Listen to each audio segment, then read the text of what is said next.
I call the Honourable Leanne Dalzell. Mr Speaker, I too rise to support the introduction of the Statutes Amendment Bill, and I thought I would focus my comments on Standing Order 258 and 259, because of course it is under Standing Order 258 that we get to debate an omnibus bill as a type of omnibus bill that may be introduced to the House as of right, and a Statutes Amendment Bill is one of those.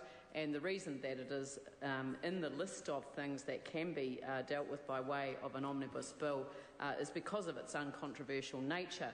And that is why we have a very detailed cross-party consultation process, which actually enables individual parties to, in fact, reject any particular clause of a Statutes Amendment Bill.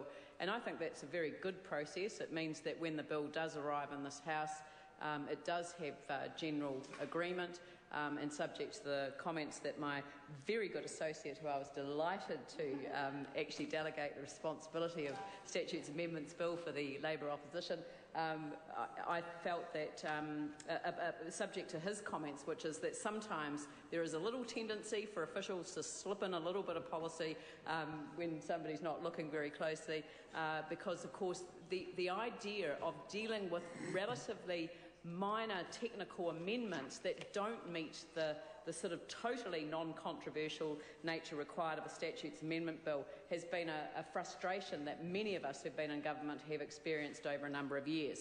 And that's why I wanted to really focus on the importance of the vehicle. And I think Joe Goodhue actually made a very good point. I had a classroom of young people here from my electorate this morning, from Aranui Primary School this week, and they asked me the question about voting. They asked what the ayes were for and the noes were for, and we had to explain what those old-fashioned words meant, and it was very easy actually just by telling them to knock the A off that word and the ES off the other word, and they had a very clear understanding of what they were all about. But they wanted to know why, when we were in opposition, we didn't always vote against the government.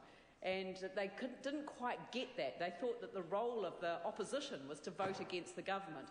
And I said no, by and large, most of the business of this House is actually conducted without a vote, because generally speaking we are of one mind with respect to the overwhelming bulk of the legislation that we deal with here.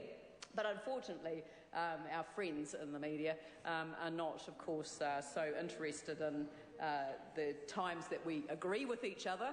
It's not really headline news that peace broke out in Parliament last night, and so therefore the media focus tends to be when there is disagreement.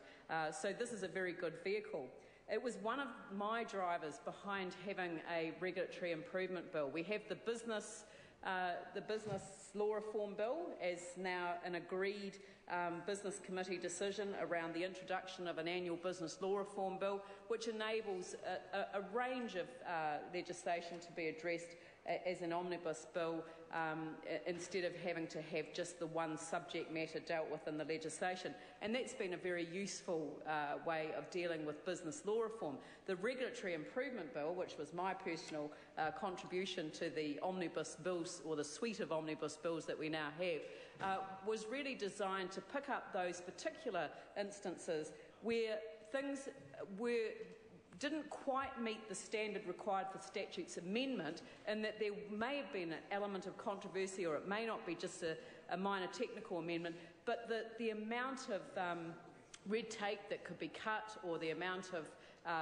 slack that could be given to business operations that didn't quite meet the business law reform agenda.